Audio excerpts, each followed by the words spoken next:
Welcome to the Liberty Alert with Gregory Seltz, sponsored by our friends at the Lutheran Center for Religious Liberty here in Washington, D.C., a program that cuts through the chaos and confusion in the culture today by talking two kingdom citizenship, bold biblical principles for a robust public Christian life.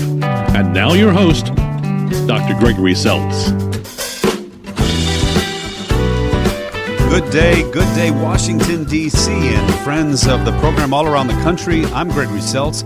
Welcome to the Liberty Alert, where every week we try to cut through the noise and take on the issues, especially the public issues that matter to people of faith. You know, we try to rely on the wisdom of the Word for the sake of the culture and the mission of the church. Or as we like to say at the LCRL, we're trying to put our temporal liberties to work for the sake of the eternal liberties of God for all.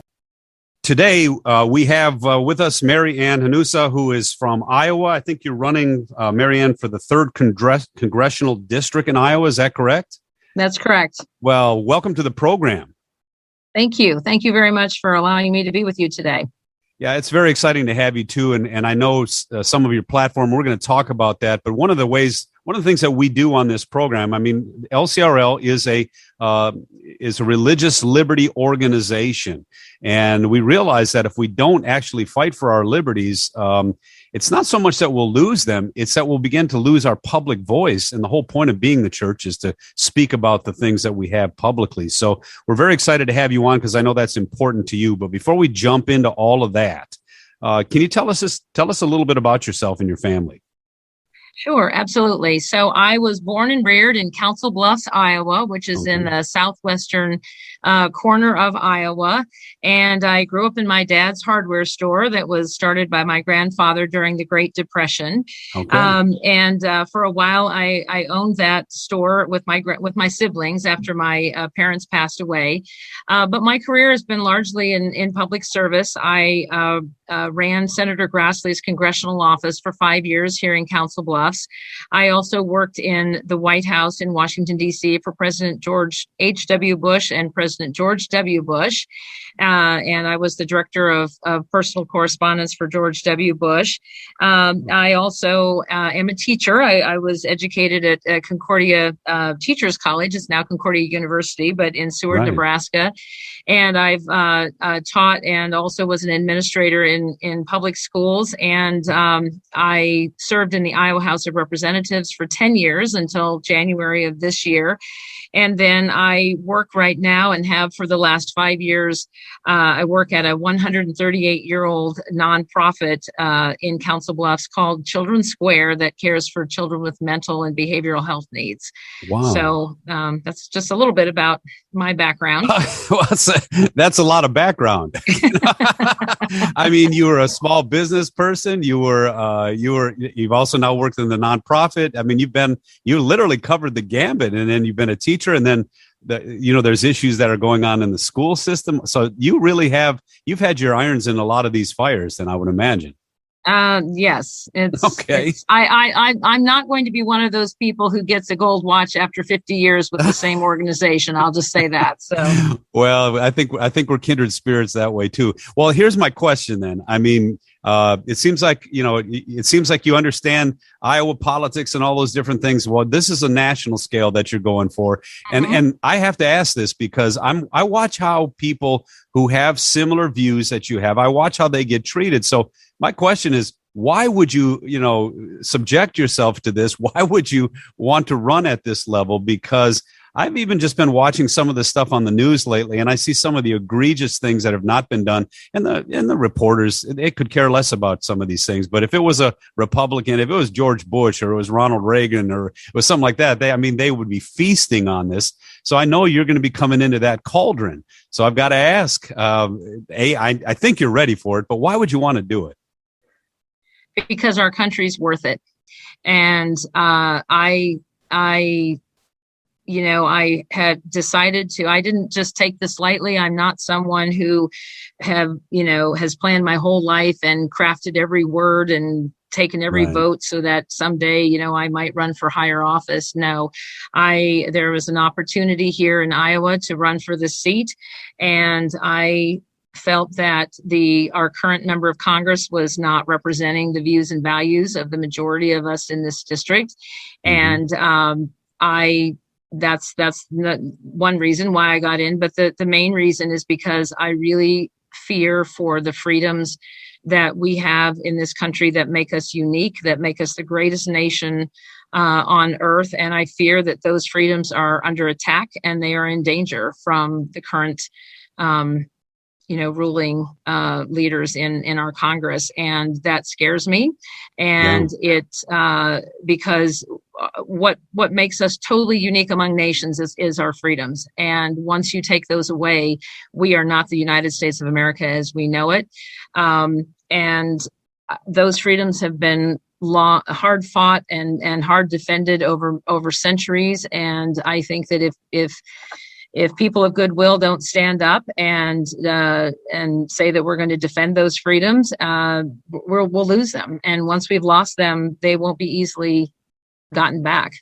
I agree with you too, because I've been at this now 5 years, and of course, I've served in New York City and in South Central LA and in Dallas.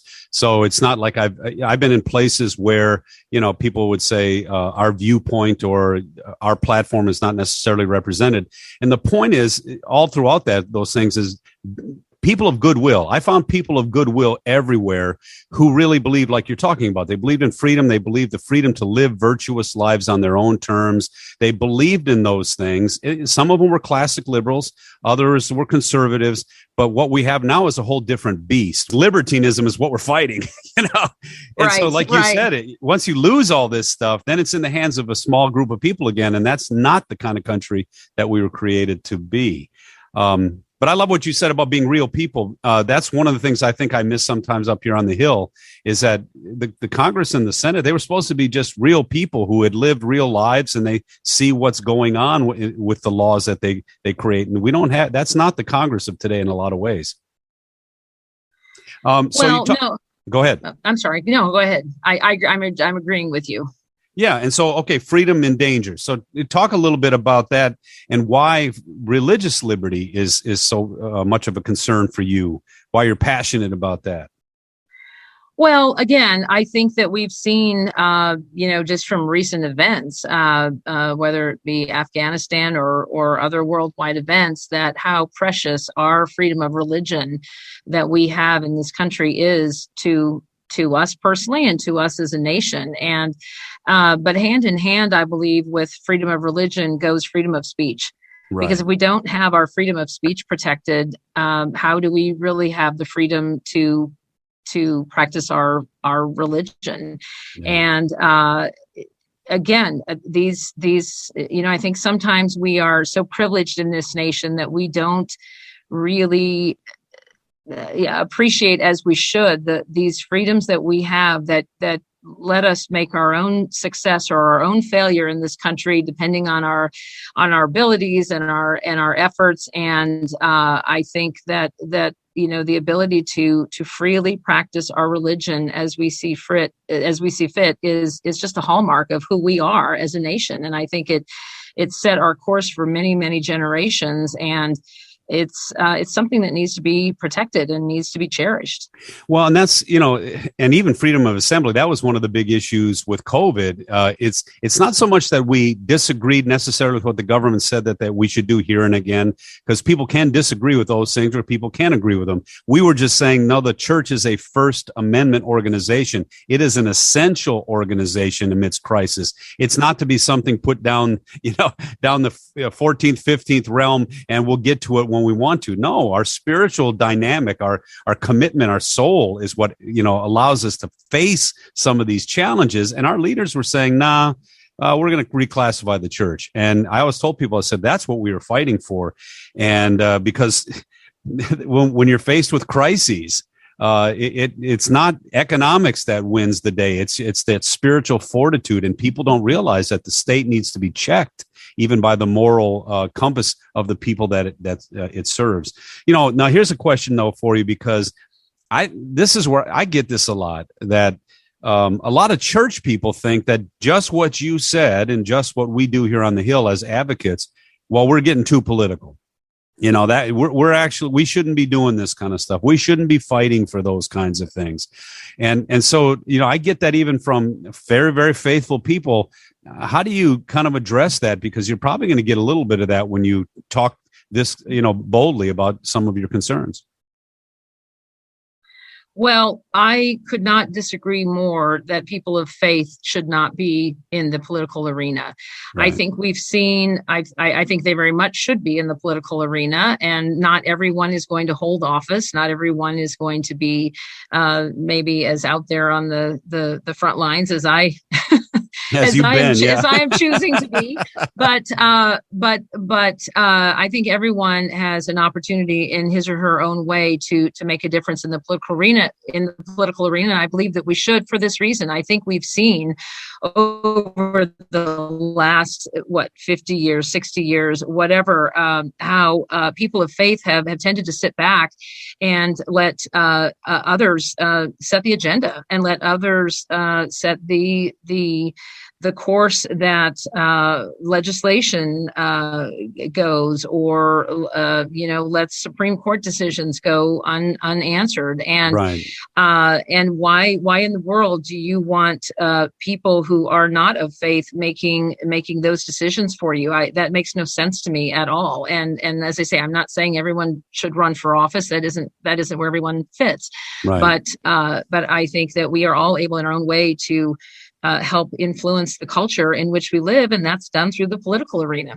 Well, and the other thing, too, is I tell people, fighting for your First Amendment, it's a purely defensive thing. I mean, in that sense, we're not the ones, the aggressors. We're just saying that's right. The Equality Act that's on the Hill, and about these kind of things. The Equality Act is literally saying to the church, you need to change what you teach, or you're not going to be a church, or your school is going to get closed down, or you're going to be sued. And we're saying, wait a minute, these are traditional values that people of goodwill in other countries, other religions hold some of these things. And you're telling us now, unless we're a secular kind of Puritan kind of culture, we can't even exist. And I tell people, how can you say, well, that's being too political to push back on that? It's just saying, we're not going to let you tell us that we can't be who we are. So, that's what's kind of funny to me. So you're exactly right. Not everyone has to run for office. Not everyone has to be bold about this. But I do think we need to support this general pushback of the church and its people saying, we're a First Amendment organization, and we have a right to be who we are in this culture. Well, you talked a little bit about economic freedom too, though. I mean, that goes hand in hand. And again, it seems to me now like the government wants to kind of do everything for us from cradle to grave. Why is that not a good thing? Well, it's not a good thing on so many levels. What's so funny, if you go back into history and you read about our founding fathers and how this nation was begun in the first place, I mean, they were very, very, very skeptical of an overarching government, a government that was so involved in their lives and with every decision, and that is why we the framers created the system that we have, so that government is there, yes, as the framework, but it is not there as the answer to our every problem, and it is not there as the endless source of money for every issue. And I mean, that just isn't what our government was designed to be. And at a certain point, I mean, there is not a free lunch. I mean, at some point, programs must be paid for. And also, I think that you have to have some personal responsibility. And I think that we are moving further and further away in this country from personal responsibility and relying upon the government. Well, who is the government? We're the government. And I think we need to get back to some of that personal responsibility, which is, again, another hallmark of the founding of our nation. Yeah, and it's one of those things where it elicits creativity, it elicits more solutions, it keeps the problems closer to home, because federal governments very often have a one-size-fits-all solution to things, which is usually very bad for everybody. It's that kind of thing that the founding fathers realized. Government has a few things it does that it should do, and it can do those well, and the rest, free people do way better. when they're religiously motivated, they're self-disciplined, and they do it for the sake of their family and their community. So you're exactly right.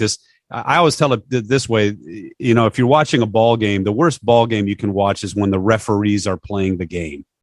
Everyone knows this.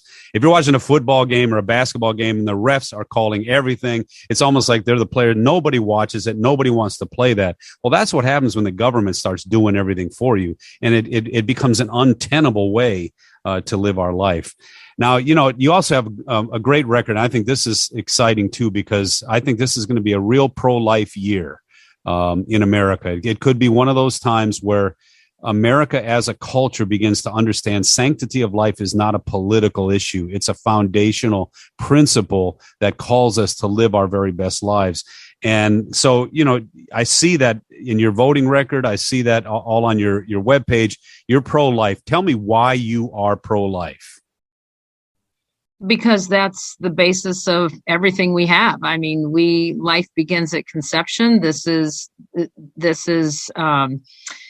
yeah, it's a scientific thing, right? I mean, life above all else should be cherished. And it saddens me that in so many areas of our culture, life is cheapened, and right. It's not upheld. And I was raised with two parents who were very, very pro-life. That was the family that I grew up in, and I was very proud to have a very strong pro-life voting record in the legislature. And when I was I was just two months in as a brand new legislator, and actually was asked to run a bill that would have ended abortions in Iowa at 20 weeks based on fetal pain. And that was very interesting for me, writing those remarks for the floor, because it was basically explaining, look, this child can feel pain, and so why are we not preserving it as opposed to getting rid of it? And so I mean, it's just the essence. If I can jump in there too, the Pain Capable Act that they keep trying to, well, even back when Republicans kind of were in charge, they were trying to always get a vote on that, and they could never bring it to a vote. And it's amazing to me because, people think right now this abortion stuff, Europe you cannot get an abortion. I didn't know this, but till 14 weeks or below, and that's it. Most abortion laws in America are way past that. When the child not only can feel pain, and then there's some crazy laws like in New York and in California where the child can be aborted up to the 9th month, or when it's born alive, it can literally be snuffed out in the operating room. And I tell this to people, and they're like, "You're kidding, not in America." And I'm like, "No, they cheered this kind of thing." So pro-life is something where we're saying pro-life is how we view life in general. And that includes those our adversaries. That includes our friends. It's a way of living, isn't it? I mean, it's a way of really looking at every human life sacredly. And that's a powerful thing. Why else would you be a politician then, right? Well, that's absolutely right. And when we start to devalue life, then everything else about our culture is devalued. And it's what is more important than life. Right. Well, here's what I think you're going to be up against when I talked about, well, are you ready for the national kind of stuff that gets dumped on you when you start to do these things? I'm sure it probably happens in local and state politics too. But when Texas passed that law, and it was the heartbeat law kind of thing, and there were people calling them the Texas Taliban. And I get this stuff oftentimes where they say, tone down the rhetoric. We need to tone down the rhetoric. I said, how am I supposed to tone down the rhetoric when they call us the Texas Taliban? How do you deal with those kind of demonizations? Because they're so outrageous, but they literally play those clips over and over and over and over again. Well, I think you simply have to be strong in your beliefs, and you have to simply let some of that just roll off your shoulders. I mean, I represented a swing district when I was in the Iowa legislature, and not everyone in my district was pro-life, but right. They knew right from the beginning that I would would be voting that way. That's who I was. That's who I am. And I had people who weren't necessarily happy with me on certain votes, but I would listen to them, and then we would just agree to disagree. And I think some of that is it's very unfortunate, but it's political rhetoric, and I'm sorry that our rhetoric has become so overheated. But I think you have to just stand strong, know what you believe in, and let that roll off. Yeah, and I'm sure that's the best way to deal with it. But at the same time too, you're saying I was listening to these folks. I valued their input. I valued their perspective. I mean, that's again a pro-life position. I mean, we're looking at the other person as if we have a responsibility. There's a sacredness to their life as well. So. And the other thing too, because I think this is the big issue that we all have to confront, is this notion that women's freedom somehow depends on whether abortion is legal, to the 9th month. That's just a different view of life, isn't it? In general. Well, it's a view that I don't understand, and I think to myself, I mean, I remember the demonstrations in the Iowa Capitol when we would have different pro-life pieces of legislation, and little tiny girls, little children would be used as political props to hold up a sign that says, abortion is my body or something like that. And I thought, oh my, how distasteful to use a little child to use that kind of political rhetoric. And abortion is, I mean, we are not wired to kill our own, and that's not who we are. And all of the other arguments are simply trying to find excuses for something that just isn't right. And well, I love what you said there, because the maternal instinct, I mean, that's very powerful, and I mean that's a real thing. But what you have to do to overcome the maternal instinct that's in our society, in the women of our society, to be able to do that to the most vulnerable, it's So again, I'd love, so it seems to me like you're talking about wanting to empower people, even those who you disagree with. I mean, if less government means, you have more opportunity, more responsibility. Freedom of religion means that you're motivated by the best in us, not the worst in us. And economic freedom is really the ability for you to control your life, not to be dependent on someone giving you something that they can easily take away too. So who are you running against? And tell us a little bit about your opponent and what the challenges will be there. Well, I'm running against Representative Cindy Axne, and she has been our member of Congress for 3 years. She has campaigned as someone who would, work across the aisle and work hard to solve problems, work with anyone to solve problems for hardworking Iowans. But in fact, every single vote of hers has been just exactly what Nancy Pelosi's agenda has been. She's never deviated from that. And I do not believe that she is representing the views and values of the majority of Iowans in the 3rd district. And it's, I resent that, because I think when you represent people, you need to represent them, and you need to, yes, you have your own views and you bring that to the table, but you also are there to represent the people who elected you and who put you in that position. Yeah. It's funny. One group that we work with here on the Hill, it's Democrats for Life. There's 20 million pro-life Democrats. And we never hear this. We never hear this in the main media. 20 million people, that's a lot of people. And I would imagine that some of them are in the heartland, or they're throughout the country. Right. And there's one person, Cuellar, in the Congress, that voted against this latest bill, which is an outrageous pro-abortion bill that's coming out of the House. And I didn't, so Axne didn't vote against it. Cuellar did. And I know that they've been targeting him, just because he's pro-life. He's a pro-life Democrat. And there aren't too many left in the caucus there. And that's a shame, because like I said, you just pointed out, there's a whole lot of pro-life Democrats, because it is a position of a lot of people of goodwill. We care about people who are in crisis pregnancies. And again, the whole gambit about, supporting women, helping them bring it to term. I've been a part of the pro-life movement in New York where we did that. And there's clinics like that all across. There's, I think, 2,000 clinics across the country. And we don't make a dime when we help women, but Planned Parenthood makes a ton of money when they do their business. And so again, I don't have any problem with this moral argument, but you're right. There's a lot of Democrats out there who are pro-life and they're not being represented. And I would imagine there's a lot of moderate folks in your district that would like kind of be more akin to your position on a lot of these things too. Well, I hope for the best in everything that you do on this, and it's exciting to get to know you. And one of the things you and I talked about is we've got people all over the country that are running for office, and they don't really know each other. One of the things we do in DC, and I pray for your victory. I can't wait to see you here, because we do what's called a 2 Kingdom Roundtable, where we get people together and they get to know one another, so they don't think that they're an island unto themselves or they're all alone out there.